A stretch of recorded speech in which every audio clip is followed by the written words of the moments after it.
তো এই অবস্থাটা আমরা যেন বুঝতে পারি যে জন্মের প্রতি ভালোবাসা ওলি আল্লাহ মুসলিমের প্রতি ভালোবাসা এটা একটা চরম পাওয়া। হুজুরকে দেখতেছি, বুঝতেছি, পাশে থাকতেছি, হাত মিলাইতেছি, সবকিছু করতেছি, আমার ভিতরে কতটুকু ভালোবাসা তৈরি হচ্ছে, নিজের মাপকাঠি নিজেকে অ্যানালাইসিস করলে আমরা বুঝতে পারবো যে আচ্ছা আমি দরবারে শুধু আসতেছি আর যাচ্ছি, দরবারের প্রতি কোনো ভয় ভক্তি শ্রদ্ধা ভালোবাসা, হুজুরের প্রতি ভক্তি ভালোবাসা কিছুই আমি তৈরি করতে পারি না এত বছরে। হুজুরের কাছে খাস দেওয়া চাই, আল্লাহর কাছে শ্রম কামনা করি সামগ্রিকভাবে সার্বিক বিষয়ে আমরা যেন আল্লাহকে অগ্রগণ্য করতে পারি আমাদের জীবনে। খাওয়া দাওয়া সিম্পল জিনিস, সেখানে এক টুকরা বস্তু বেশি পাইলাম, এক টুকরা বস্তু কম পাইলাম, এটা এইভাবে চিন্তা না করে যদি আমি এইভাবে চিন্তা করি যে আমার নিজেকে আজকে এক টুকরা বস্তু কম আছে, সেই জন্য আমি 2 টুকরাই পেয়েছি আলহামদুলিল্লাহ, এই অবস্থাটা যদি আমার ভিতরে আনতে পারি তাহলে কিন্তু আর কোনো প্রবলেম হয় না। কিন্তু আমাদের সমস্যা একটাই, আমরা এটাকে আগামী শুক্রবার দুপুরবেলা উনি খাওয়াইতে চান আর কি, একটা কথা চাইতেছে। ঠিক আছে, দাওয়াত দিয়ে দিয়ে তো খাওয়ার কথা ওনার সাথে সাথে খাওয়ার একটা বিশেষ ব্যবস্থাপনা আল্লাহ করলেন। সেটা হলো আগামী শুক্রবার দুপুরবেলা সব পীরগঞ্জ যারা থাকে এই যাতে জুমা পড়তে আসলে তাদেরকে আমাদের শফিক ভাই, ওনার আপা আমাদের একটা খরচ করে হুজুর আমাদের ভাইজান আপা, হুজুর আহাল, হুজুর কাদের, হুজুর মেহমান এবং আমাদের পীরগঞ্জ যারা জুমা পড়তে আসছেন তাদেরকে একটা ব্যবস্থাপনা নেবেন সংক্ষিপ্ত আকারে। হুজুরের কাছে খাদ্য আছে, আল্লাহর কাছে খাদ্য কামনা করি সহি সালামতে যেন এই ব্যবস্থাপনা করতে পারি। আল্লাহ খাদ্য আল্লাহ কাজ সহমতে আমরা আমাদের বলি আল্লাহ মুর্শিদের দোয়ার বরকতে যেখানে যে ব্যবস্থায় যে ব্যবস্থাপনা করি সেটা উত্তম হবে হিসাবে আল্লাহ চিহ্নিত করেন। হুজুরের কাছে খাস দেওয়া যায়, আল্লাহর কাছে খাস কামনা করি বলি আল্লাহ মুর্শিদের খেদমত এবং দরবার খেদমত করতে মুসলিম হিসেবে পরিচিত করে এই দোয়া চাই। ইসলাম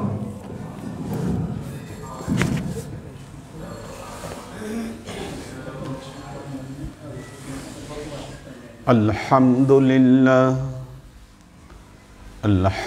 لله نحمده ونستعينه ونستغفره ونؤمن به ونتوكل عليه ونعوذ بالله من شرور أنفسنا ومن سيئات أعمالنا من يهد الله فهو المهتدي ومن يضلل فلن تجد له وليا مرشدا فنشهد أن لا إله إلا الله وحده لا شريك له ونشهد أن سيدنا وسندنا ونبينا محمدا صلى الله عليه وسلم الذي أرسله الله بالحق بشيرا ونذيرا وداعيا إلى الله بإذنه وسراجا منيرا. وقال الله تعالى في كلامه المجيد وفرقانه الحميد ما كان محمد أبا أحد من رجالكم ولكن رسول الله وخاتم النبيين وكان الله بكل شيء عليما. إن الله وملائكته يصلون على النبي يا أيها الذين آمنوا صلوا عليه وسلموا تسليما. صلى الله على محمد صلى الله عليه وسلم صلى الله على محمد صلى الله عليه وسلم صلى الله على محمد صلى الله عليه وسلم.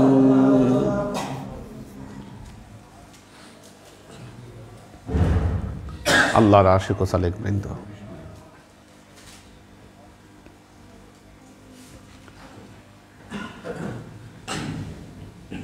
মুহাম্মদ মুস্তাফা সাল্লাল্লাহু আলাইহি ওয়াসাল্লাম পুরো পৃথিবী যখন অন্ধকারের চরম সীমায় নেমে গিয়েছিল, মানুষের মানবিক মূল্যবোধ, নীতি নৈতিকতা, ন্যায় অন্যায়ের পার্থক্য মূল্যায়ন করা, এগুলোর চরম অধপতনে যখন চলে গিয়েছিল, তখনই আলোকবর্তিকা স্বরূপ আমাদের নবী হযরত মুহাম্মদ মুস্তাফা সাল্লাল্লাহু আলাইহি ওয়াসাল্লামকে প্রেরণ করেছিলেন।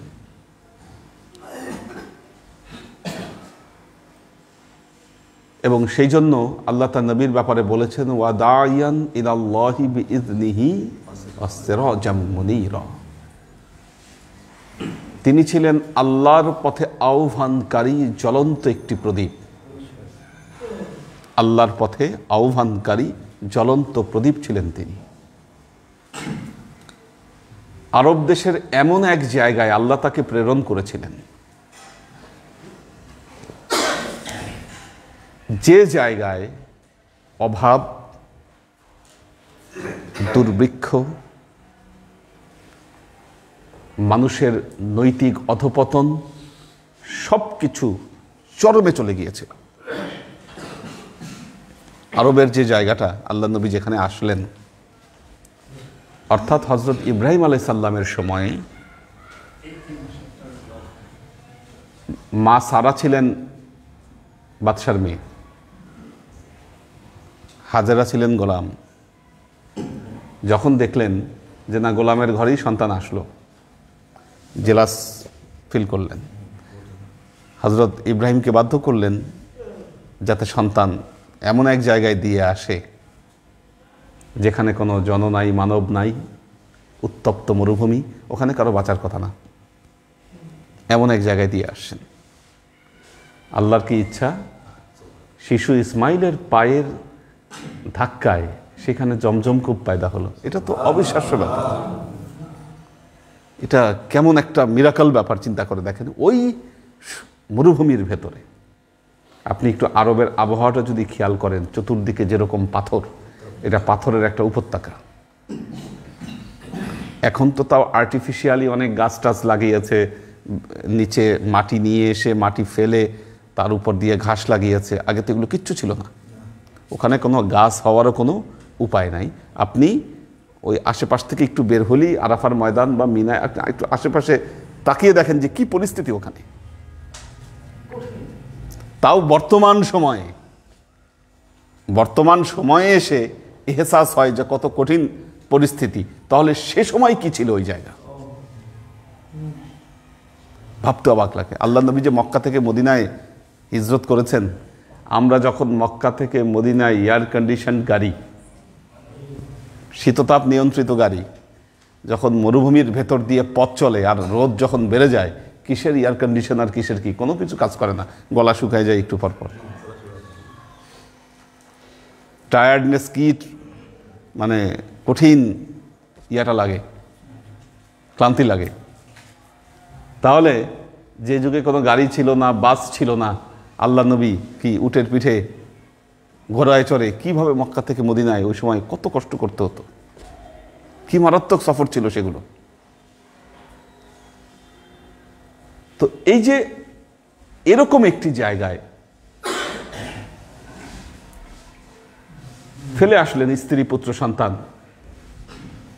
যাক বেঁচে গেলেন। এখন আল্লাহ যেখানে এই মরুভূমির ভেতরে পানি দিয়েছেন, সেখানে আরো কত কিছু যোগায় দেওয়া কোনো বিষয়ই না। ওই পাশ দিয়ে যাচ্ছিল জোহরাম গোত্র। মরুভূমিতে যারা পথ চলে তাদের কিন্তু মারাত্মক কিছু ক্ষমতা আছে, পানির গন্ধ দূর থেকে শুনতে পায়। আর শুধু পানির গন্ধ না, জামজাম এটার যে নামকরণই হয়েছে, অর্থাৎ কোনো জায়গায় যখন একটা স্রোতধারা থাকে, দেখবেন বহু দূর থেকে ওইটা শব্দ শোনা যায়। তখন তো এটা ঝর্ণা, এখন তো আর ওই পরিস্থিতি নাই, এখন তো এরকম নাই। তো ওইটার আওয়াজ বহু দূর থেকে শুনতে পাইতো কাফেলার লোকেরা, যে ঝমঝম করে আওয়াজ হচ্ছে। ওই মরুভূমি দিয়ে যাচ্ছে, তারা অবাক, এতদিন পথ চলেছি এখানে, কোনোদিন এরকম আওয়াজ শুনিনি, আজকে কেন এখানে আওয়াজ হচ্ছে। দেখতে আসছে, দেখে যে একজন মহিলা আর একজন শিশু ওখানে বসে আছে। ওনারা বুঝলেন যে না, এটার মালিক ওনারা। অনুমতি চাইলেন জোহরাম গোত্র, অনুমতি দিলেন। কারণ মা হাজেরা দেখলেন আমার নিজেরও নিরাপত্তা দরকার।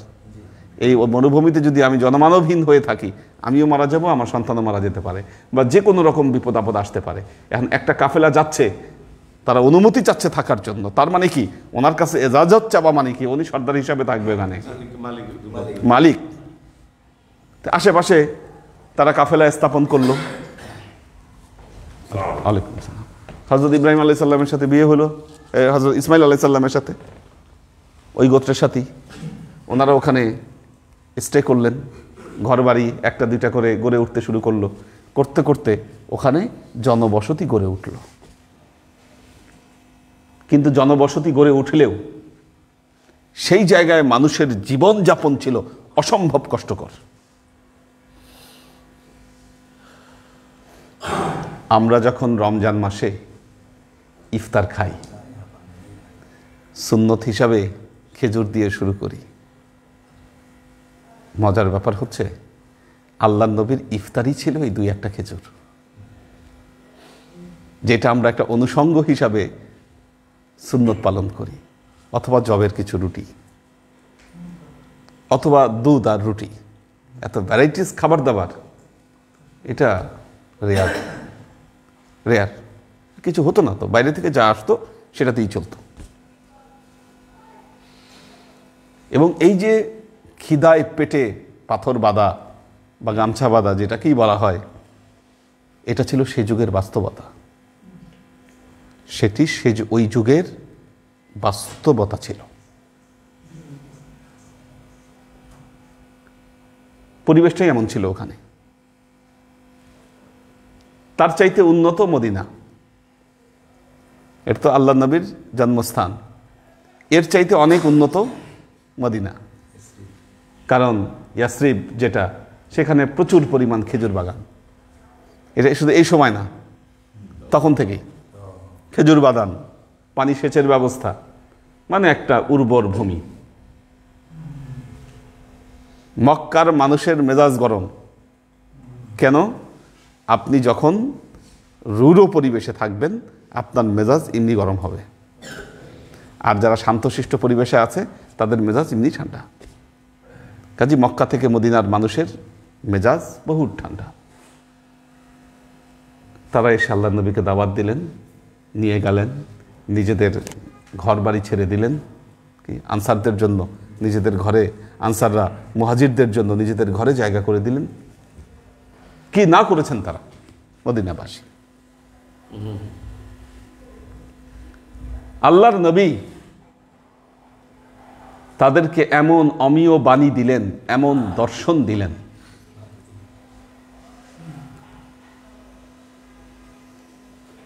খলিফা ওমর রাদিয়াল্লাহু তাআলা আনহুর সময়ে এসে দেখেন, 23 বছর, মাত্র 23 বছর নবুয়াতি জিন্দেগি পেয়েছিলেন আল্লাহ নবীর সাহাবীরা। 23 বছর পেয়েছিল নবুয়াতি জিন্দেগি। 23 বছরের পর খলিফা ওমর রাদিয়াল্লাহু তাআলা আনহুর সময়ে এসেই, এরপর আবু বকর রাদিয়াল্লাহু তাআলা আনহুর পিরিয়ড গিয়েছে, তারপর হযরত ওমর রাদিয়াল্লাহু তাআলা আনহুর সময়। ওমর রাদিয়াল্লাহু তাআলা আনহুর সময়ে এসেই মুসলিম সাম্রাজ্য, পৃথিবীর মধ্যে পরাশক্তির অন্যতম পরাশক্তি মুসলমানেরা, অর্ধ পৃথিবী শাসন করেছেন খলিফা ওমর।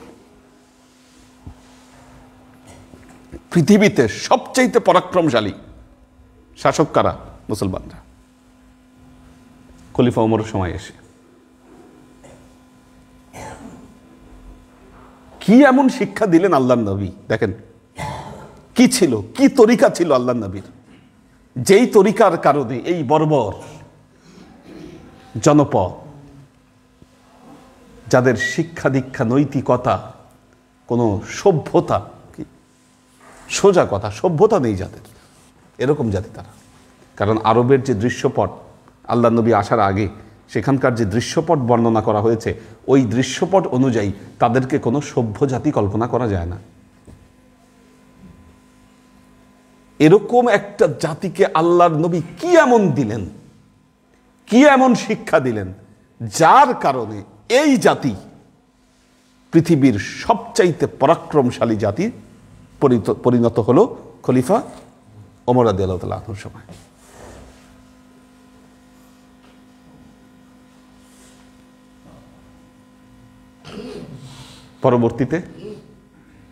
পরবর্তীতে মুসলমানদের মধ্যে এমন কি হলো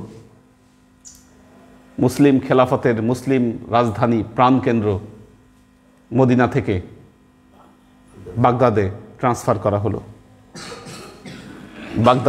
করা হলো খলিফা মোস্তানসের বিল্লাহ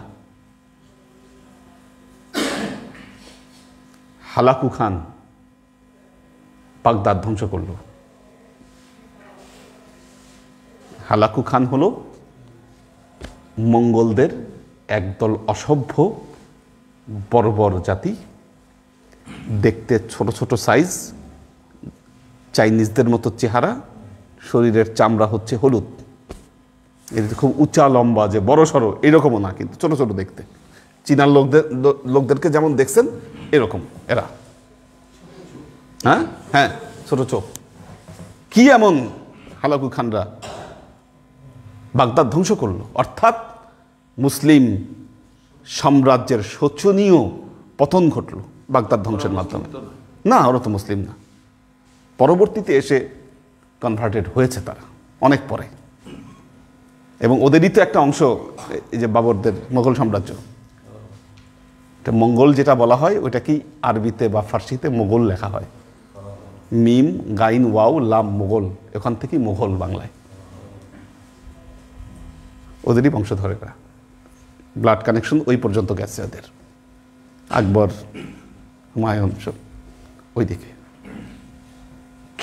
কি করলো মুসলমানেরা, যে কারণে এই পরাক্রমশালী মুসলিম সাম্রাজ্যের পতন ঘটল? আমাদের বোঝার ব্যাপার আছে, এগুলো অনেক কিছু আমাদের চিন্তা করতে হবে। খোলাফায়ে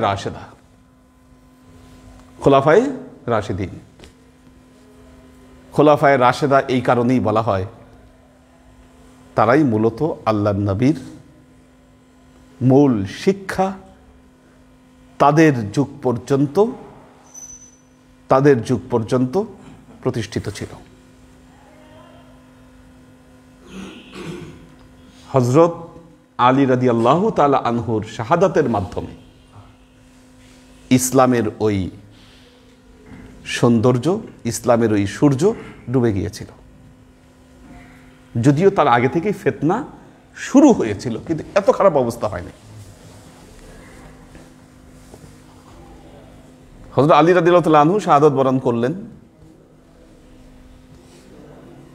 মুসলমানদের মধ্যে এমন ফিতনার উদ্ভব হলো কি,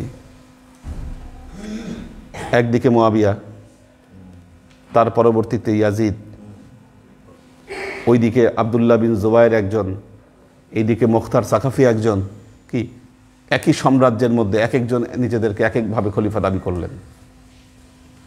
নির্দিষ্ট কোনো খলিফা নাই মুসলমানদের মধ্যে, বিশৃঙ্খলা, কেউ কাউকে মানতেছে না, কেউ কাউকে মানতেছে না। শেষ পর্যন্ত উমাইয়া সাম্রাজ্যের যে প্রতিষ্ঠাতা, কি জানি নাম, উমাইয়া না মালিক, হ্যাঁ, সে এসে এই যত দাবিদার ছিল আস্তে আস্তে সবগুলাকে দমন করে ব্লাড শেডিং, মানে প্রচন্ড ব্লাড শেডিং হয়েছে মুসলমানদের মধ্যে। এই একটা সময় গেছে নিজেদের মধ্যে মারামারি, কাটাকাটি, হুড়াহুড়ি মুসলমানদের মধ্যে। পরবর্তীতে বিভিন্ন চিন্তা, বিভিন্ন মতবাদের উদ্ভব, এগুলা নিয়ে নিজেদের মধ্যে কাটাকাটি, মারামারি। সর্বশেষ ফেসে এসে একজন খলিফা ছিলেন আব্বাসীয়দের, খলিফা মুতাওয়াক্কিল বিল্লাহ।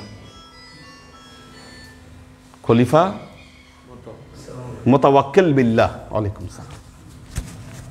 খলিফা মুতাওয়াক্কিল বিল্লাহ ইতিহাস বলে ওনার 400 ওয়াইফ ছিল।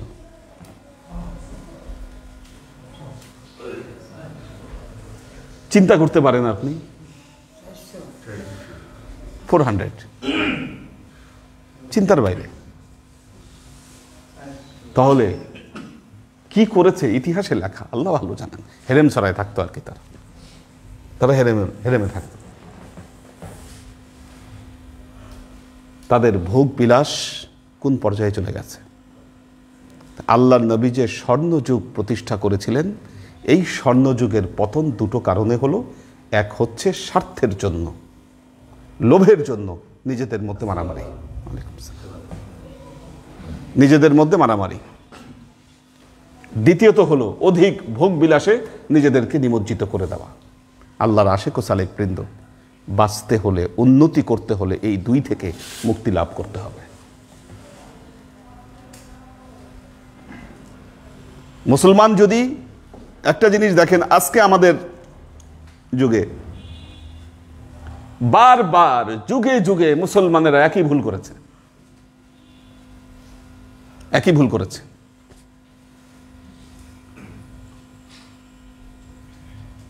খ্রিস্টানরা ওই সময় থেকেই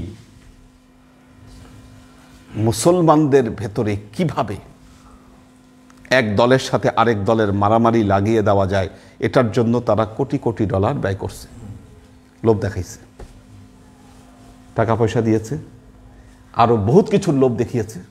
শুধু টাকা পয়সা না, আপনি দেখেন মুসলমানেরা এই লোভে পড়ে মির্জাফর সিরাজউদ্দৌলার সাথে বেইমানি করলো। কেন বেইমানি করলো? একমাত্র বলছে তোমার এই নবাব বানায় দিব, তুমি হবা নেক্সট নবাব। পারছে নবাব হইতে? পারে নাই। স্পেন যে বিজয় করলো খ্রিস্টানরা, কি মুসলমানদের একদলকে বুঝাইছে যারা ক্ষমতায় আছে তাদেরকে হটায় দাও, তোমাদেরকে বসাচ্ছি,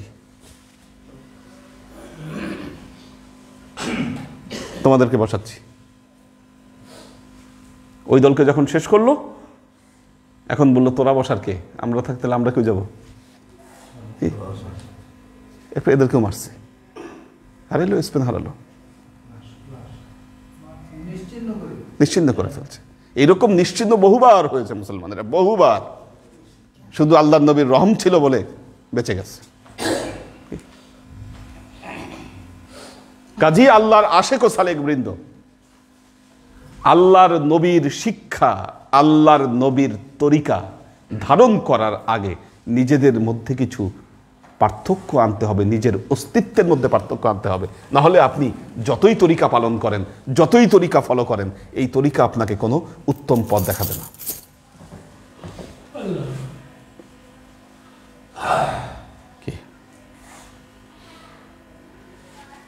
আল্লাহর নবী যে মানুষগুলোকে সোনার মানুষে পরিণত করেছেন। একটা হাদিস পড়েছি, বুখারী শরীফের হাদিস। হাকিম একজন সাহাবী, আল্লাহর নবী খালি একদিন বলছিলেন তুমি কারো কাছে কিছু চাবা না। মৃত্যুর আগ পর্যন্ত উনি কারো কাছে কিছু চান নাই। খলিফা ওমরের সময় গনিমতের মাল আসছে, ওমর রাদিয়াল্লাহু তাআলা আনহু তাকে ডেকে দিতে চাইছেন, বলছেন না আমি নেব না। ডিনাই করছেন, কেন নিবা না? আল্লাহ নবী আমাকে মানা করছেন, নেব না। হযরত ওমর আবার বললেন তোমরা সাক্ষী থাকো, সাক্ষী থাকো তোমরা, আমি দিতে চেয়েছি, সে নাই। খলিফা ওমর রাদিয়াল্লাহু তাআলা আনহু অর্ধ পৃথিবীর যিনি শাসন করেছেন, কি করেছেন? তিনি নিজের জন্য কত সিম্পল, কত সাধারণ জীবন তিনি যাপন করতেন। আল্লাহর আশিক ও সালেক পর্যন্ত লোভ পরিহার করতে হবে মুসলমানদেরকে। লোভ আজকে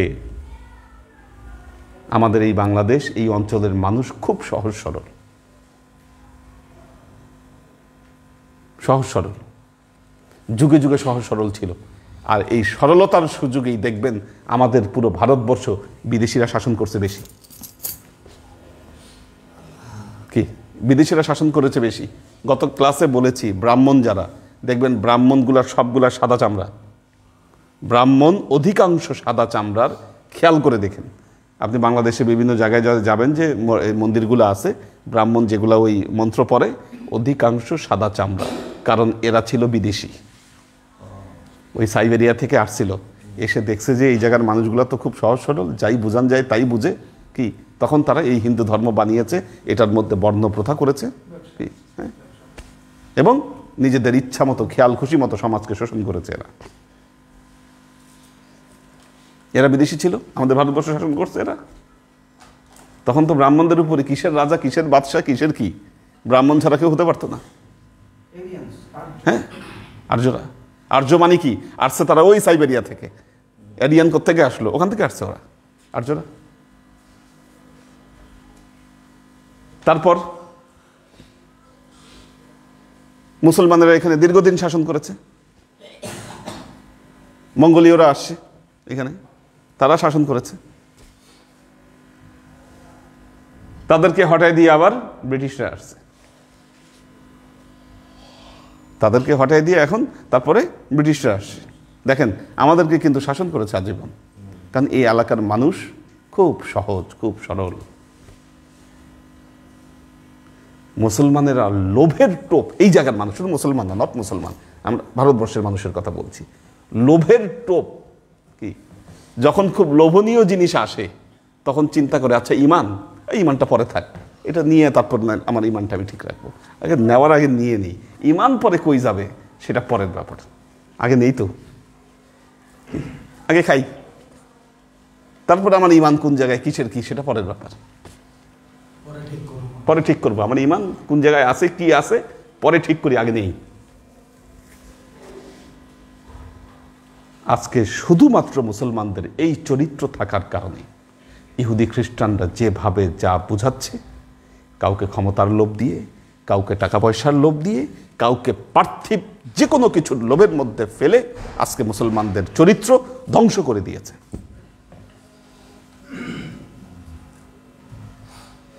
লোভকে পরিহার করুন জীবনে, যে কোনো ধরনের লোভ। আপনি যখন লোভে পড়বেন, আপনি ঈমান বিক্রি করবেন।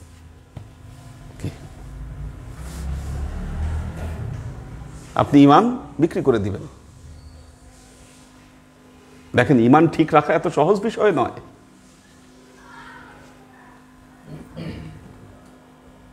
ইমাম হুসাইন কুফায় আসতেছেন, ইমাম হুসাইন কুফায় আসতেছেন। ইমাম হুসাইনকে ঠেকানোর জন্য ওবায়দুল্লাহ বিন জিয়াদকে পাঠাই দিল।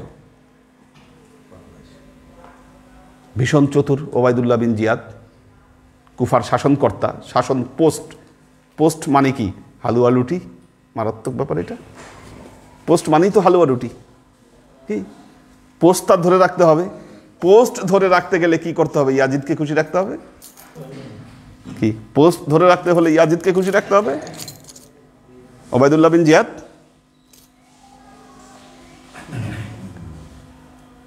তো এখন এখন তাহলে ইয়াজিদকে খুশি রাখতে গেলে কি করতে হবে? এমন কিছু করতে হবে কি, এখন যেহেতু ইমাম হুসাইন একটা সম্ভাবনা আছে যে না উনি খলিফা হয়ে যেতে পারে, কি হয়তো খলিফা উনি ডিক্লিয়ার করবেন নিজেকে, এরকম একটা ভাব চলতেছে, কাজে তাকে নিশ্চিহ্ন করে দিতে পারলে কি ইয়াজিদ খুশি। খুশি করলো কাকে? আল্লাহকে, তার নবীকে। আল্লাহ এবং তার নবীকে যদি খুশি করার নিয়ত থাকতো, আওলাদের রাসূলের উপরে আঘাত করতে পারতো না। খুশি করতে গেল কাকে? ইয়াজিদকে। কেন? তার পোস্ট রক্ষার জন্য। ইমানটা বিক্রি করে দিল। এখন ইমাম হুসাইনকে কারবালায় ঘিরে ফেলছে। কার সৈনিক? ওবায়দুল্লাহ বিন জিয়াদের সৈনিক, কিন্তু সব তো মুসলমান। এখন মুসলমানেরা বলতেছে, বলেন কি, নবীর নাতি যুদ্ধের ময়দানে, তার গায়ে হাত দিব আমরা কেমনে? ইম্পসিবল। কি সব ভয় পেয়ে গেল। দেখলো মহা সমস্যা।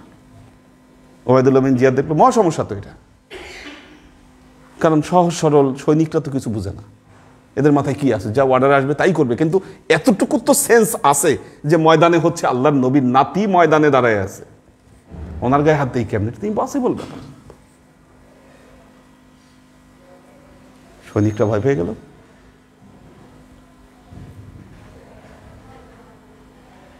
ওবায়দুল্লাহ বিন জিয়াদ ফিটিং দিল কুফার মুফতিকে, গ্র্যান্ড মুফতি। গ্র্যান্ড মুফতি লোভ দেখাইছে, গ্র্যান্ড মুফতিকে অবশ্যই লোভ দেখাইছে। কি লোভ না দেখাইলে তো গ্র্যান্ড মুফতি এই সই করতো না। কি গ্র্যান্ড মুফতির থেকে ফতোয়া নিল হুসাইন বিদ্রোহ করেছে, কাজে তার বিরুদ্ধে যুদ্ধ করা ওয়াজিব। এই ফতোয়া যখন ডিক্লেয়ার করা হলো কি তখন সৈনিকরা কি করবে?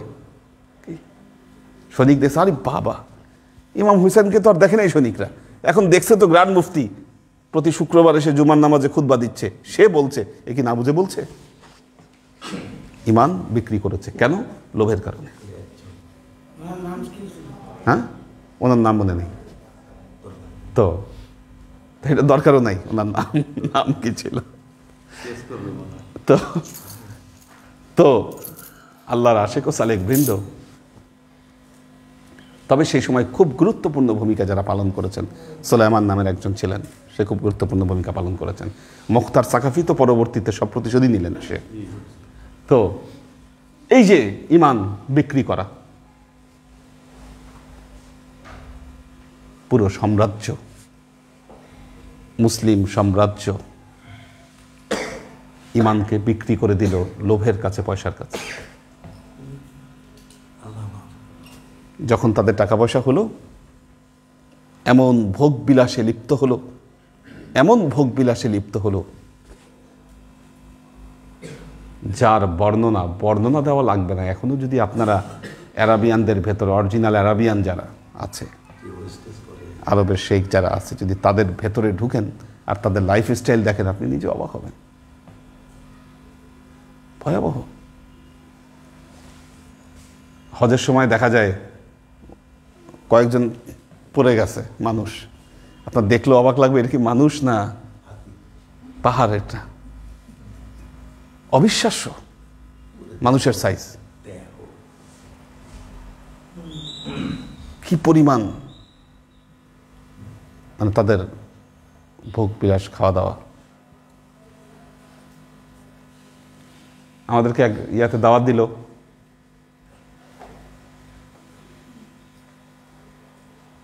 আজ তো খাসি সহ পোলাও। আমরা যেখানে বসলাম 3 জন মাত্র, যতটুকু খেলাম বাকিটা ওয়াস্টেজ, নষ্ট। তো এরকম বর্ণনা আরো অনেক দেওয়া যাবে। আল্লাহর আশিক ও সালেক বৃন্দ, দুনিয়ায় পথ চলতে হবে মুসাফিরের মতো। যারা মুসাফির হালতে আছেন, এটা তাদের জন্য খারাপ কিছু নয়। কি একটা জিনিস মনে রাখবেন, আল্লাহ আপনার তকদিরে যে অর্থ সম্পদ লিখে রেখেছেন সেটা অটোমেটিক্যালি আপনার কাছে আসবে, আর সেটার উপরই আপনি সন্তুষ্ট থাকেন। হযরত ওমরের যে বক্তব্য আজকে খুতবার মধ্যে বলেছি না, নাশকুরু বির রেখা নাসবিরু আলাল বালা ওয়া নারদা আলাল কদা ওয়া নারদা আলাল কদা। আল্লাহ যে ভাগ্য লিপিকা লিখে রাখে, আমরা সেটাতে সন্তুষ্ট থাকি। আল্লাহ এমন কিছু লিখবে আপনার ভাগ্যে যেটা আপনার জন্য উত্তম হবে, কল্যাণ হবে আপনার জন্য। অনেকে বলে হুজুর টাকা পয়সা না থাকলে দিনের খেদমত কেমন করব? টাকা পয়সা হয়ে গেলে আর খেদমত করবেন না আপনি। তখন টাকার লোভ এমনভাবে পায়ে বসবে আপনাকে, ওই টাকা আপনি আর তখন খরচ করতে যাবেন না। তখন মনে করবেন যে টাকা জমাইলেই ভালো। কি টাকা কামাইতে কামাইতে যখন টাকার নেশা হবে আপনার, তখন আপনি মনে করবেন আরে টাকা একটু জমাইলে তো কত মজা লাগে। কি তখন জমানোর নেশা আপনার ভেতরে ঢুকে যাবে। আল্লাহ যা দিচ্ছে আপনার জন্য, এটাই আপনার জন্য পারফেক্ট। সর্ব অবস্থায় আল্লাহর প্রতি সন্তুষ্ট থাকবেন, সর্বাবস্থায়। তাহলে লোভ ঢুকবে না আপনার মধ্যে, ভোগ বিলাসেও আপনি গা ভাসাতে পারবেন না।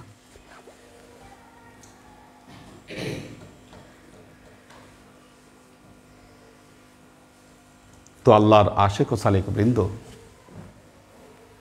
রাসূলের অমীয় বাণী, রাসূলের তরিকায়ে মুহাম্মাদি সাল্লাল্লাহু আলাইহি ওয়াসাল্লাম, তরিকায়ে মুহাম্মাদি। অনেকেই বলেন এই তরিকায়ে মুহাম্মাদিটা কিভাবে আসলো, কোত্থেকে হলো? পৃথিবীর যত তরিকা, সব তরিকাই মুহাম্মাদি, সব তরিকাই মুহাম্মাদি। পরবর্তীতে হয়তো সেটির নাম পরিবর্তন হয়ে গেছে,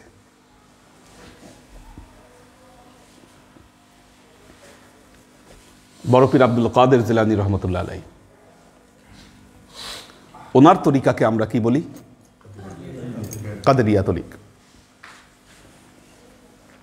আচ্ছা, এই যে কাদেরিয়া তরিকা, বড় পীর আব্দুল কাদের জিলানী রহমতুল্লাহ আলাইহি, দেখুন ওনার ইসলামে ওনার যে অবদান,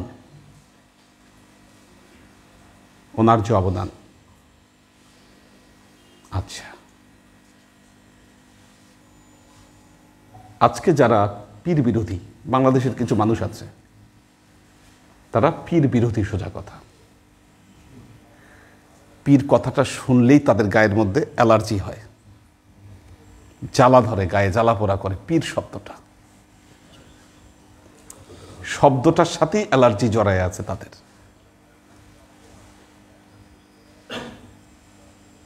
অ্যালার্জিটা কোত্থেকে আসছে? এটা সৌদিয়ান অ্যালার্জি। সৌদিয়ান অ্যালার্জি, ভাইরাসের তো দেশ আছে, যেমন করোনা, এটা চাইনিজ ভাইরাস, চায়নায় জন্ম। এই যে অ্যালার্জি, পীর শব্দের যে অ্যালার্জি, এই অ্যালার্জির জন্ম হয়েছে সৌদি আরবে। তো এটার জন্ম সৌদি আরব। ওখান থেকে যারা টাকা পয়সা খাইছেন, ওখানে গিয়ে দীর্ঘদিন পরে আসছেন, মন মগজে সেটা ঢুকায় আসছেন, বাংলাদেশে এসে পীর শব্দ শুনলেই গায়ে জ্বালা ধরে, অ্যালার্জি হয়ে যায় গায়ে। কাজেই বিখ্যাত আল্লাহর ওয়ালি যারা আছেন তাদের কথা শুনলেও গায়ে জ্বালা ধরে। আরে আহাম্মক, তুমি যে আব্দুল কাদের জিলানী রহমতুল্লাহ আলাইহির বদনাম করো, তুমি যে আব্দুল কাদের জিলানী রহমতুল্লাহ আলাইহির তুমি যে বদনাম করো, জানো তার অবদানটা কি? কেন তাকে গাউসুল আজম বলা হয়? কারণ আব্বাসীয় খেলাফতের একটা পর্যায়ে মুসলমান সাম্রাজ্যের এমন অবস্থা, পৃথিবীর বিভিন্ন দিকে ইসলাম ছড়িয়ে গেছে। এটা কিন্তু একেবারে কি পয়েন্ট মনে রাখবেন। ইসলাম পৃথিবীর বিভিন্ন দিকে ছড়িয়ে পড়েছে, বিভিন্ন দর্শনের সাথে ইসলামের মিক্সড হয়েছে বিভিন্ন দর্শন ইসলামের সাথে, এবং মিক্সড হয়ে তখন জাবরিয়া, কাদারিয়া, আশারিয়া, সিফাতিয়া, কি মোতাজেলা, বিভিন্ন সম্প্রদায়ের উদ্ভব ঘটেছে। আমাদের মিজান ভাই ঘুমাচ্ছে, পুরাই ঘুমাই গেছে। হ্যাঁ, ওনার সবার চোখে ঘুম আসতেছে কেন? আচ্ছা, খুব খেয়াল করে শুনেন, এটা গুরুত্বপূর্ণ বিষয়। মানুষকে এগুলোর কথা বলতে হবে, জবাব দিতে হবে। কেন সে বড় পীর? কি কেন সে বড় পীর? বড় পীরের অবদান, বিরাট অবদান তার, ছোটখাটো অবদান নয় বড় পীরের। এমনি তিনি বড় পীর হন নাই, ওনার অবদান বুঝতে হবে। তো মুসলমানদের মধ্যে যখন এত সম্প্রদায়, অর্থাৎ দেখুন সম্প্রদায়গুলো তৈরি হয়েছিল তিনটা ভিত্তিতে: school of politics, school of philosophy, school of thought. এই তিন বিষয়ের উপর বেস করে এই মত পার্থক্যগুলো তৈরি হয়েছিল। স্কুল অফ পলিটিক্স, পলিটিক্সকে কেন্দ্র করে শিয়া, সুন্নি, খারেজি, শিয়া, সুন্নি, খারেজি। ওইদিকে চিন্তা দর্শন নিয়ে সিফাতিয়া, জাবরিয়া, কাদারিয়া, আশারিয়া, ফিলোসফি নিয়ে মোতাজিলারা। এই যে এত বিশৃঙ্খল অবস্থা, বড় পীর দেখলেন ইসলামের 12টা এরা বাজায় দিচ্ছে। এক একজনের এক এক দর্শন, এক এক মত, এবং তাদের যে কার্যকলাপ, এই কার্যকলাপের মধ্যে ইসলাম নাই, শেষ করে দেবে ইসলাম। তখন তিনি আল্লাহর নবীর দিনের পথে সবাইকে ফিরে আসার দাওয়াত দিলেন, এবং এই কাজটি তিনি খুব সুন্দর মতো আল্লাহর রহমতে তিনি এই কাজটি করতে পেরেছিলেন। আজকে এই জন্য পৃথিবীতে সবাই তাকে যে এক নামে চিনে, এক নামে জানে, তার এই অবদানের জন্য। এই অবদান স্বীকার করে পৃথিবীর সব মানুষ।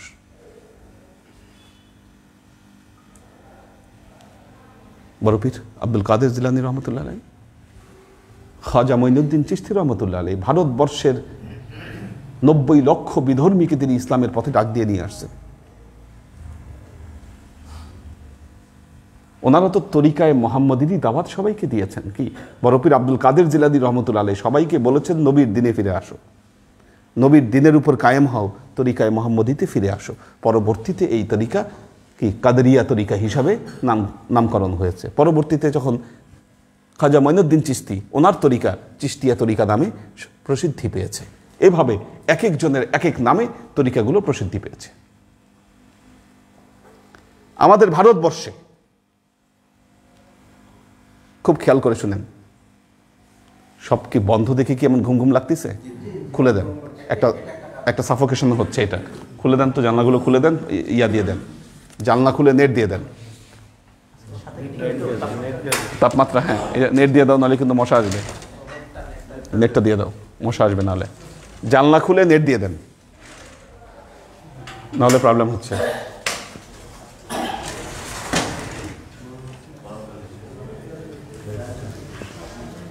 আচ্ছা জি, আচ্ছা অজু করেন, পরে বসেন, অজু পরে করেন, সমস্যা নেই, বসেন, শেষ করে দিব, অজু পরে করেন।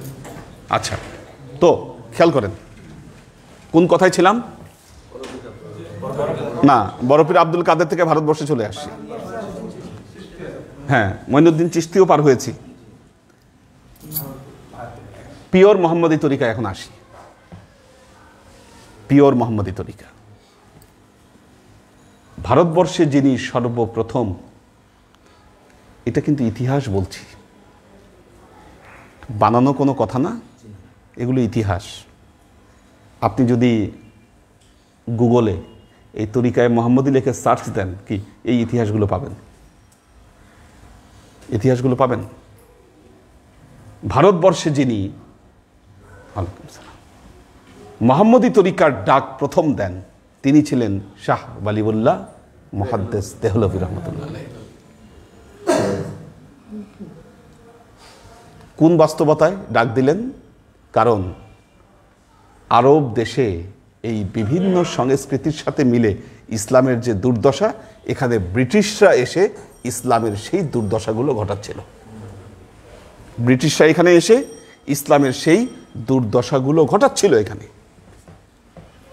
শাহ ওয়ালিউল্লাহ মুহাদ্দিস দেহলভী রহমতুল্লাহ আলাইহি তিনি তরিকায় মোহাম্মদীর ডাক দিলেন যে মুসলমান তোমরা জেগে উঠো, যদি নবীর তরিকার উপর প্রতিষ্ঠিত থাকতে হয় তাহলে এই ব্রিটিশদের ষড়যন্ত্র সম্পর্কে আমাদের ওয়াকিফাল হতে হবে, নাহলে বাঁচা সম্ভব না। তরিকায় মোহাম্মদীর ডাক দিলেন তিনি। সারা ভারতবর্ষ জুড়ে তারা আন্দোলন করলেন, ব্রিটিশ বিরোধী আন্দোলন। ওনারই খলিফা সৈয়দ আহমদ বেল্লভী, সৈয়দ আহমদ বেল্লভী, আলা হজরত বলে ওনাকে, উনি আলা হজরত নামে পরিচিত। দেখবেন বাংলাদেশে যারা ওহাবী নামে পরিচিত, সৈয়দ আহমদ বেল্লভীকে এত গালিগালাজ তারা করে, ভয়াবহ বেদাতি, বেদাতির মানে মূল উৎস হচ্ছে সৈয়দ আহমদ বেল্লভী, এই ধরনের বিভিন্ন কথা তার ব্যাপারে বলে থাকে। সৈয়দ আহমদ বেল্লভীও তিনি তরিকায় মোহাম্মদের আন্দোলন চালিয়েছিলেন এবং ব্রিটিশদের হাতে তিনি শাহাদত বরণ করেছিলেন। ব্রিটিশদের সাথে সম্মুখ যুদ্ধে তিনি শাহাদত বরণ করেছিলেন সৈয়দ আহমদ বেল্লভী রহমতুল্লাহ। ওনার শিষ্যদের মধ্যে একটা দল বাংলাদেশে চলে আসে। হ্যাঁ হ্যাঁ, ওইটাই আশেপাশের ঘটনা। তখন যখন দমন নিপীড়ন চালাচ্ছে, ঠিক আছে, একটা জিনিস খেয়াল করে দেখবেন, তখন ব্রিটিশদের বিরুদ্ধে যারা আন্দোলন করেছে, এই ওলি আল্লাহর ফকির বিদ্রোহ হয়েছিল, দেখেন, হ্যাঁ, ফকির মজনু শাহ, হ্যাঁ, ফকির মজনু শাহর নেতৃত্বে ফকির বিদ্রোহ হয়েছিল তখন। আজকে আমাদের ছেলেপেলেরা এগুলো ইতিহাস জানে না। আর যারা ইতিহাস জানে না, দেখবেন কি এই যে সাউদিয়ানদের এই মতবাদগুলো, এগুলো কারা গ্রহণ করে?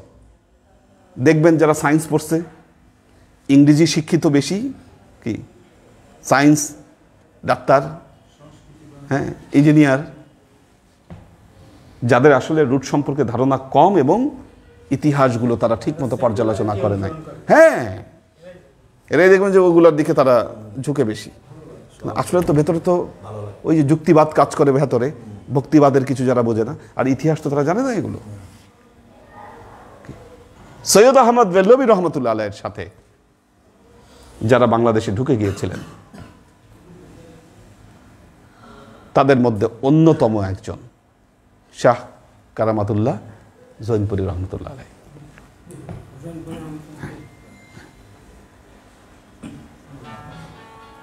শাহ কারামাতুল্লাহ জৈনপুরী রহমতুল্লাহ আলাইহি, ওনাদের সাথেই আমাদের শাহ মোহাম্মদ ভোলা মিয়া কি উনিও আসেন। একই সাথে ওনারা তরিকায় মোহাম্মদীর আন্দোলন তারা করেছিলেন এবং তরিকায় মোহাম্মদীর আন্দোলনের ডাক তারা দিয়েছিলেন। আমরা সেই তরিকারই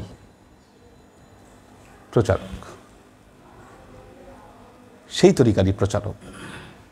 জগতে নবীর দ্বীনের বিরুদ্ধে যতই সংগ্রাম হোক, যতই ষড়যন্ত্র হোক, যত কিছু হোক, আমরা আল্লাহর নবীর মূল তরিকার উপর প্রতিষ্ঠিত থাকব। আমাদের আন্দোলন, মানুষের প্রতি দাওয়াত, আমাদের এটাই। আমরা এটারই কাজ করে যাচ্ছি। আপনাদের সামনে বলার উদ্দেশ্য হচ্ছে, কেউ যদি জিজ্ঞাসা করে আপনাদেরকে যে তোমরা কি তরিকায় মুহাম্মদী, আমাকে কয়েকদিন আগেও এরকম একজন লোকের সাথে দেখা হলো। হ্যাঁ, ইতিহাস তো সবার জানা দরকার। আসলে আমাদের এই ইতিহাসগুলো সবার জানা দরকার। না জানলে আপনি উত্তর দিবেন কি? আমাদের যত আমলের তালকিন এখান থেকে দেওয়া হয়, সবই রাসূলুল্লাহ সাল্লাল্লাহু আলাইহি ওয়াসাল্লামের সুন্নাহর উপর আমলগুলো প্রতিষ্ঠিত, এবং সে ধারায় সেগুলো এজাজত প্রাপ্ত আমল। এজাজত কি? এজাজত মারাত্মক ব্যাপার। কি মারাত্মক ব্যাপার এজাজত। নবী মারেফতের এজাজত দিয়েছিলেন মওলা আলীকে। কি এই যে এজাজত দিলাম, মান কুনতু মাওলা ফাহাজাল আলিয়্যু মাওলা, ওই এজাজত আহলে বাইতের মধ্যে আসে। আহলে বাইতের মধ্যে আসে ওই এজাজত। সেখান থেকে তার পরম্পরায় যারা এজাজত প্রাপ্ত হয়েছেন, কি এজাজত মানে নবীর সাথে কানেক্টেড, আমলগুলো কানেক্টেড, এটা হচ্ছে এজাজত। অনেকে আছে বহু আমল করে, হুজুর আমি বহুত আমল করি। কি আমল করেন? সকালবেলায় উঠে আমি এই দোয়া পড়ি, ওই দোয়া পড়ি, এই করি, সেই করি, বহুত কিছু করি। যেই আমল এজাজত প্রাপ্ত নয়, দেখবেন ওইটার কোনো অ্যাকশন নাই। কি ওইটার কোনো অ্যাকশন নাই। আমি যখন প্রথম হুজুর হয়েছি, বিভিন্ন মানুষ সমস্যায় আসে, তদবির লিখতে হয়। আমি তো এজাজত প্রাপ্ত তদবিরের জন্য। এখন গ্রামের কয়জন আমাদের গ্রামে যে কি লেখে, সে আসলে কি দেয় জানা দরকার। আমার থেকেই তারা চাইলো এই সমস্যার জন্য, ওই সমস্যার জন্য। আমি যে লিখে দিছি, এরা আবার এগুলা খুলে দেখছে যে কি জিনিস লেখা। আচ্ছা, তাতে এই সমস্যার জন্য এইটা আমরাও লিখি, ওনারাও লিখছেন। লিখে লিখে ঘুরে বেড়ায়, বিভিন্ন মানুষের কাছে দিয়ে বেড়ায়। কাজ তো হয় না। কাজ তো হবে না যদি এজাজত না থাকে। কি এজাজত না থাকলে তো কাম হবে না। আপনি খুলে দেখেন আর যাই করেন। কাজী আল্লাহর আশিক ও সালেক বৃন্দ, বুঝতে হবে যে আপনি কোন তরিকার উপরে আছেন। আমাদের এই তরিকা হলো মৌলিক তরিকা, এটা মনে রাখবেন। অন্য বাকি সব দরবারের চাইতে আমাদের দরবারের স্বতন্ত্রতা হলো, এটা একটা মৌলিক তরিকার দরবার। আপনারা দেখবেন, একটা জিনিস খেয়াল করবেন, অমুক দরবার অমুক জায়গা থেকে খেলাফত প্রাপ্ত, অমুক দরবার ওই জায়গা থেকে খেলাফত প্রাপ্ত না। কেউ ফুরফুরার খেলাফত প্রাপ্ত, কেউ অমুক জায়গার খেলাফত প্রাপ্ত, কি না, বিভিন্ন জায়গায়। এই যে আটরশি চন্দ্রপাড়া এনায়েতপুরীর খেলাফত প্রাপ্ত আটরশি চন্দ্রপাড়া। বাংলাদেশের বহু হাজার হাজার দরবার আছে যারা মাইজ ভান্ডারের খেলাফত প্রাপ্ত। তারপরে এই যে মানিকগঞ্জের পীর সাহেব, না চরমনাই না, হ্যাঁ উনি হচ্ছে, নামটা ভুলে গেলাম তো, কুমিল্লার দিকে ধরো, হ্যাঁ উজানি, উনি উজানির খেলাফত প্রাপ্ত, উনি উজানির খেলাফত প্রাপ্ত। আমরা তো আমাদের তরিকায় মোহাম্মদী, এটা আমাদের মৌলিক তরিকা, আমরা কারো কাছ থেকে খেলাফত প্রাপ্ত নই, আমাদের বংশ পরম্পরায় আমরা খেলাফত প্রাপ্ত। কাজে আমাদের তরিকা হলো মৌলিক তরিকা। হ্যাঁ, চিশতিয়া তরিকার এজাজত আমি পেয়েছি, খেলাফত পেয়েছি, এটা এক্সট্রা। যেহেতু আমি খাজা মঈনুদ্দিন চিশতির উপরে কাজ করছি, কাজে এটার কোনো বিকল্প ছিল না, এটাকে অটোমেটিক আসছে। এটাও একটা এজাজত, কিন্তু এবং এটা পরম্পরায় থেকে যাবে। এই এজাজত, এই যে ট্রি, এটা থেকে যাবে।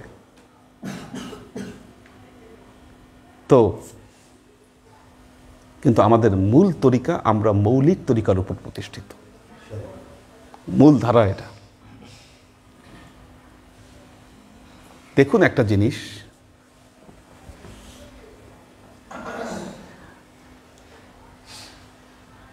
অনেক দরবারের মানুষ দেখবেন, বহু দরবারে শোডাউন হয়, বছরে একটা প্রোগ্রাম হয়, বা 3 মাস পর পর প্রোগ্রাম হয়, বা মাসে একটা প্রোগ্রাম হয়।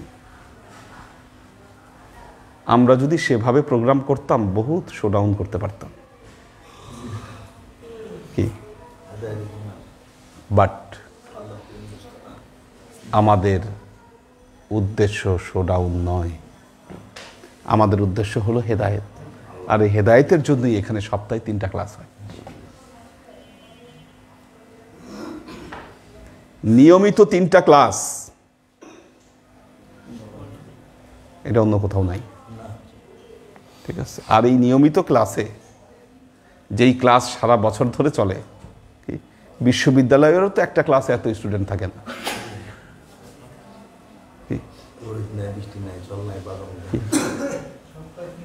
আপনারা কিন্তু ভাইবেন না যে আমাদের ক্লাসে স্টুডেন্ট কম, হিউজ হিউজ। তো আল্লাহর আশিক ও সালেক বৃন্দ, বহু রকম উপস্থিতি এখানে থাকে, বহু রকম উপস্থিতি থাকে। আর যে উপস্থিতি, সেটা হিউজ উপস্থিতি। আল্লাহর আশিক ও সালেক বৃন্দ, তো আল্লাহ আমাদেরকে কবুল করুন। আল্লাহ যেন এই তরিকার প্রচার এবং প্রসারের দায়িত্ব আমাদের সবার মাধ্যমে, আল্লাহ যেন এটাকে এগিয়ে নিয়ে যাওয়ার তৌফিক আল্লাহ আমাদেরকে দান করে। কোশ্চেন আছে কিনা দেখি।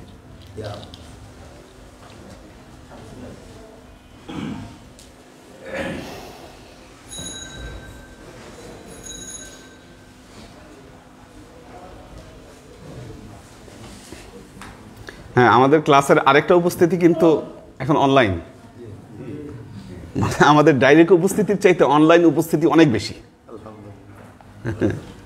ওয়াসিম খান ইতালি থেকে, HK হানিফ সালাম জানিয়েছেন, মোহাম্মদ মনিরুজ্জামান মনির আছেন, কবির হোসাইন সালাম জানিয়েছেন, মনির সালাম জানিয়েছেন, অন্তরা আহমেদ আছেন, এহসান সুলতানা সালাম জানিয়েছেন, জহুরা খুশনুর আলপনা, নাজিমুদ্দিন ভাইয়ের ফ্যামিলি আছেন, মাহফুজুল হক উজ্জ্বল আছেন, শোয়েব খান সালাম জানিয়েছেন, উজ্জ্বল সালাম জানিয়েছেন, লুবনা তাবাসসুম লুবনা, ইব্রাহিম খলিল, সাইফুল রিঙ্কু বাহরাইন থেকে সালাম জানিয়েছেন, সাজ্জাদ রহমান আছেন। আসসালামু আলাইকুম হুজুর। হুজুর, ইতালিতে অনেক বাংলাদেশি ভাইদের দোকান আছে যেখানে মাংস বিক্রি করে, তারা বিক্রির সময় হালাল বলে বিক্রি করছে। আমার প্রশ্ন হলো, আমরা এই মাংস কিনে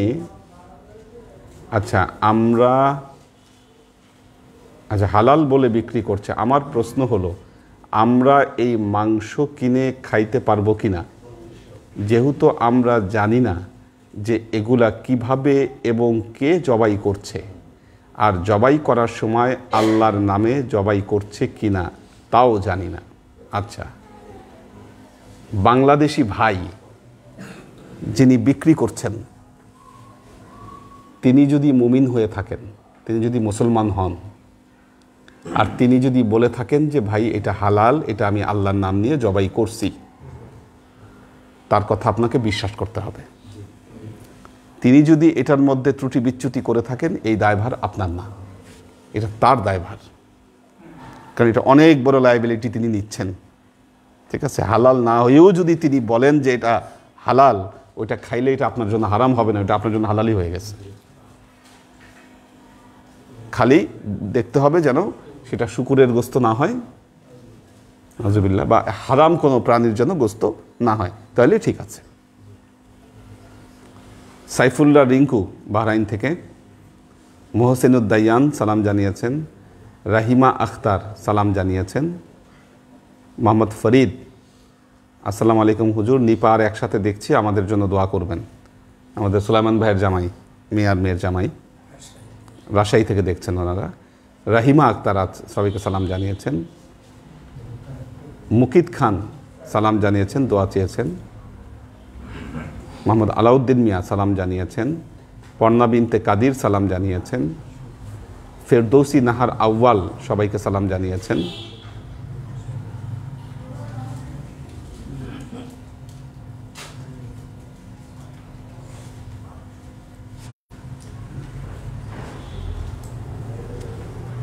শিলার মা আছেন, মোহাম্মদ শহীদুল ইসলাম শহীদ,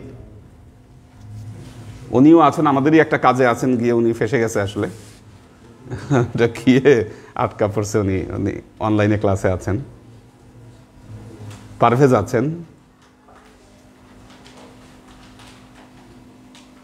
আচ্ছা, উনি সালাম জানিয়েছেন, শহীদ ভাই আমি আর সুজন মিরপুর 2 থেকে ক্লাসে আছি, যাক আল্লাহ কবুল করুন, আল্লাহ আপনাকে উত্তম যাজা দান করুন। ওয়াসিম খান, হুজুর আমার ওয়াইফ এবং আমার ছেলের একটু অসুস্থ, দোয়া চাই। দরবারের সবাইকে আমার সালাম জানাই, আল্লাহর রহমতে ইতালির ভাইরাস এবং আগের থেকে একটু ভালোর দিকে, আলহামদুলিল্লাহ। আলহামদুলিল্লাহ, ভাইরাস চলে যাবে, এই প্ল্যানেট থেকেই চলে যাবে, আর 6-7 মাস পরে থাকবেই না, পৃথিবী থেকে উঠে যাবে এটা। আচ্ছা, বুঝতে পারছি, আরও নেমে আসবে এটা, হ্যাঁ থাকবে না, এটা শেষ। পারভেজ দোয়া চেয়েছেন। নুরুন নাহার, আসসালামু আলাইকুম হুজুর, আম্মাজান পীরমা সহ দরবার সবাইকে সালাম জানাবেন, দোয়া করবেন। শিলার মা বলেছেন, আসসালামু আলাইকুম হুজুর, সবাইকে আমার পক্ষ থেকে সালাম নেবেন। হুজুর কালকে আমার আব্বুর পিঠের শিলিটা কাটবে।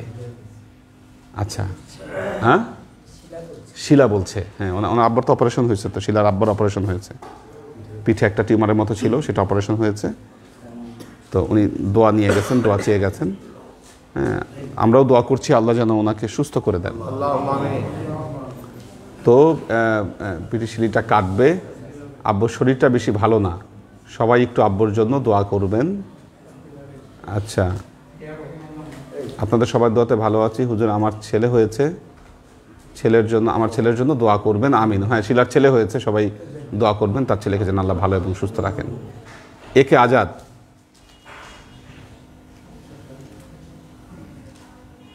আজাদ আছেন।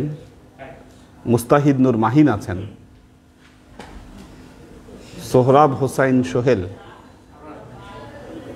কারবালা হত্যার মূল হোতা কাফের। আচ্ছা, ইয়াজিদের বাপ নামক মুয়াবিয়াই তার ছেলেকে খেলাফতের শর্ত অমান্য করে ক্ষমতা দেয়। মুয়াবিয়া সাহাবী নয়, মুনাফিক, মুয়াবিয়ার মুখোশ উন্মোচন জরুরি। আচ্ছা, বিষয় হচ্ছে যে কারবালার ঘটনা যখন ঘটে তখন মুয়াবিয়া জীবিত ছিলেন না, কাজে এটার দোষ তার উপর চাপানো যাবে না। তার অন্যায় ছিল, খেলাফতের শর্তটা মানেনি। ইমাম হোসাইনকে দেওয়ার কথা ছিল, সেটা না দিয়ে ইয়াজিদকে দিয়ে গেছে। হ্যাঁ হ্যাঁ হ্যাঁ, না সেটি অনেক দায়ী তার উপরে। হ্যাঁ, তো যাই হোক আর কি, আল্লাহ কিছু বিষয় আছে। শুনেন, একটা জিনিস আমরা একতা চাই, ভালো ভালো পজিটিভ বহু জিনিস আছে, সেগুলো নিয়ে আমরা মাথা ঘামাইতে চাই। এই একটা নেগেটিভ পার্ট আমরা যদি মাথা নাই ঘামাই, আমরা যদি আলোচনা নাই করি, খুব বেশি ক্ষতি হবে কিনা? হ্যাঁ হ্যাঁ আহলে, হ্যাঁ তা তো দরকার, এটা পজিটিভ। আহল সম্পর্কে আলোচনা হওয়াটা পজিটিভ। হ্যাঁ, সেটা অবশ্যই জরুরি, ঠিক আছে। কিন্তু যাই হোক, এখানে অনেক কথা, ঠিক আছে। সুযোগ আল্লাহ তৌফিক দিলে আবার এই জিনিসগুলো নিয়ে আমরা আলোচনা করবো ইনশাল্লাহ। আচ্ছা, নাহিদা সুলতানা শিলা, আসসালামু আলাইকুম হুজুর, আমার পক্ষ থেকে সবাইকে সালাম। হুজুর আমার, ও আচ্ছা, এটা পড়া হয়েছে। কোরবান আলী সালাম দিয়েছেন মালয়েশিয়া থেকে। মোহাম্মদ জসিম আছেন, দীপা উষা আছেন, HK কনক দরবারে সবাইকে সালাম জানিয়েছেন।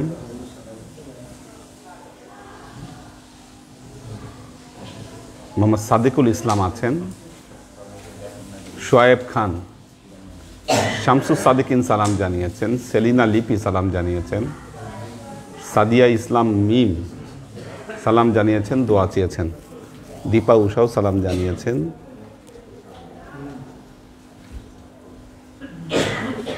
ওয়াসিম খান বলেছে, হুজুর তিনি মুসলিম, বাট সেও কিনে এনে বিক্রি করে। প্রশ্ন হচ্ছে, সে আবার কোত্থেকে কিনে? সে কি কোনো খ্রিস্টানদের কাছ থেকে কিনে না মুসলমানের কাছ থেকে কিনে? জিনিসটা জানতে হবে আপনাকে। আপনি যেহেতু করতে চাচ্ছেন, সেই ক্ষেত্রে নিরাপদ হবে আপনি নিজে কিনে জবাই করে নেন, আর নাহলে খাওয়াই বন্ধ। হ্যাঁ, নাহলে ভেজিটেবল খান। আর কি নাহলে আমাদের কাছ থেকে সে নিতে পারে, অনলাইনে নিয়ে যেতে পারে, গুনা করে পাঠাই দিলাম। হানিফ রনি, হ্যাঁ সাবধান থাকা ভালো, অবশ্যই আল্লাহ এটা পছন্দ করেন। মুসলমানরা অবশ্যই সাবধান থাকবে।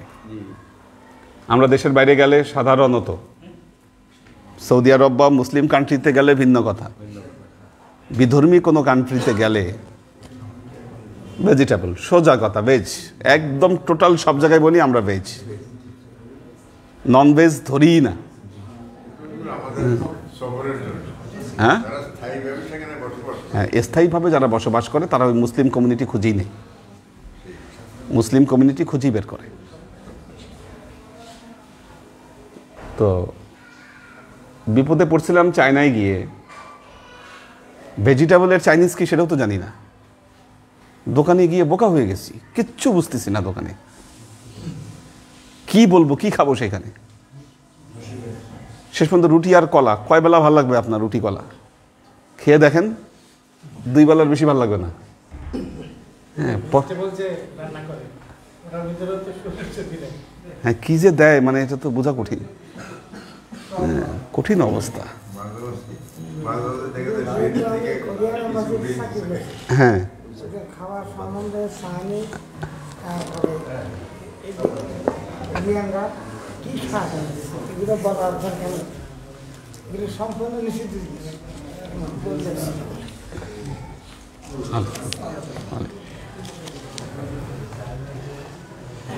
এটা তো তেলা বোগাও রাখে না, তেলা বোগাও সব খাই ফেলে ভাজি করে। হ্যাঁ,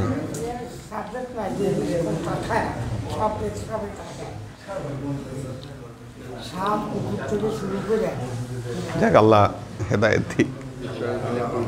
আল্লাহুম্মা আল্লাহুম্মা সাল্লি আলা মুহাম্মাদিন ওয়া আলা আলি মুহাম্মাদিন কামা সাল্লাইতা আলা ইব্রাহিম ওয়া আলা আলি ইব্রাহিম ইন্নাকা হামিদুম মাজিদ। আল্লাহুম্মা বারিক আলা মুহাম্মাদিন ওয়া আলা আলি মুহাম্মাদিন কামা বারাকতা আলা ইব্রাহিম ওয়া আলা আলি ইব্রাহিম ইন্নাকা হামিদুম মাজিদ। রব্বানা যালামনা আনফুসানা ওয়া ইল্লাম তাগফির লানা ওয়া তারহামনা লানাকুনান্না মিনাল খাসিরিন। রব্বানা আতিনা ফিদ দুনিয়া হাসানাহ ওয়া ফিল আখিরাতি হাসানাহ ওয়া কিনা আযাবান নার। রব্বানা লা তুযিগ কুলুবানা বা'দা ইয হাদাইতানা ওয়া হাব লানা মিন লাদুনকা রাহমাহ ইন্নাকা আনতাল ওয়াহ্হাব। আল্লাহুম্মা ইন্নাকা আফুব্বুন তুহিব্বুল আফওয়া ফা'ফু আন্নি ইয়া গফুরুর রহিমুল ওয়াদুদ। আল্লাহুম্মা নাওবির কুলুবানা বিনূরিল ঈমান ওয়া নাওবির কুলুবানা বিনূরিল ইসলাম ওয়া নাওবির কুলুবানা বিনূরিল ইহসান ওয়া যায়্যিন আখলাকানা বিনূরি মুহাম্মাদিন সাল্লাল্লাহু আলাইহি ওয়াসাল্লাম। আল্লাহুম্মা ইন্না নাসআলুকা ইলমান নাফিআ রিজকান ওয়াসিআ আমালান মাকবুলা শিফাআন মিন কুল্লি দাইন কলবান খাশিয়া যিহনান যাকিরা ঈমানান কামিলা তাওবাতান ক্বাবলাল মাউত রাহাতান ইনদাল মাউত ওয়া নাজাতান বা'দাল মাউত। আল্লাহুম্মা ইন্না নাসআলুকা রাহমাতিকা ফি কুল্লি দারাজাতিন ফালাহান ফি কুল্লি আমরিন ওয়া নাউযু বিকা মিনাশ শিরকি ওয়াশ শাক্কি ওয়ান নিফাকি ওয়াল বিদআতি ওয়া মিন কুল্লি ওয়াসওয়াসাতিশ শাইতান। ইয়া আল্লাহ, ইয়া রহমান, ইয়া মালিক, আমরা এতক্ষণ তোমার দরবারে যে সমস্ত আমলকে উপস্থাপন করলাম ত্রুটিমুক্তভাবে, এই আমলগুলোকে তুমি আমাদের তরফ থেকে কবুল করে নাও। তুমি আমলের যাজা আমাদের প্রিয় নবী হযরত মুহাম্মদ মুস্তাফা সাল্লাল্লাহু আলাইহি ওয়াসাল্লামের কাছে পৌঁছে দাও। আল্লাহ, আমাদের নবীর পরিবারবর্গের কাছে তুমি এর চাচাকে পৌঁছে দাও। আল্লাহ, এই দুনিয়ার সমস্ত আম্বিয়ায়ে কেরাম, সাহাবায়ে কেরাম, তাবেঈন, তাবেঈন, ওয়ালি আউলিয়া, গাউস, কুতুব, আমাদের মা বাবা, ভাই বোন, আত্মীয় স্বজন, এই দরবার থেকে যত পীর ভাই বোন চলে গেছে সবার রুহে আল্লাহ তুমি এর চাচাকে পৌঁছে দাও। তুমি তোমার হাবিবের উসিলায় আমাদের সবাইকে কবুল ক্ষমা করে দাও। আমাদের জীবন থেকে সমস্ত অভাব, অভিযোগ, বালা মুসিবত, দুঃখ কষ্ট, রোগ শোককে দূরীভূত করে দিয়ে দৃঢ় হস্তে তোমার দ্বীনের খেদমতের তৌফিক তুমি আমাদেরকে দান করো। আজীবন যেন তোমার হেদায়েতের পথে প্রতিষ্ঠিত থাকতে পারি সে তৌফিক তুমি আমাদেরকে দান করো। সুবহান রাব্বিকা রাব্বিল ইজ্জাতি আম্মা ইয়াসিফুন, সালামুন আলাল মুরসালিন, আলহামদুলিল্লাহি রাব্বিল আলামিন। ওয়াজআল আখিরু কালিমাতিনা ইনদাল মাউত লা ইলাহা ইল্লাল্লাহু মুহাম্মাদুর রাসূলুল্লাহ।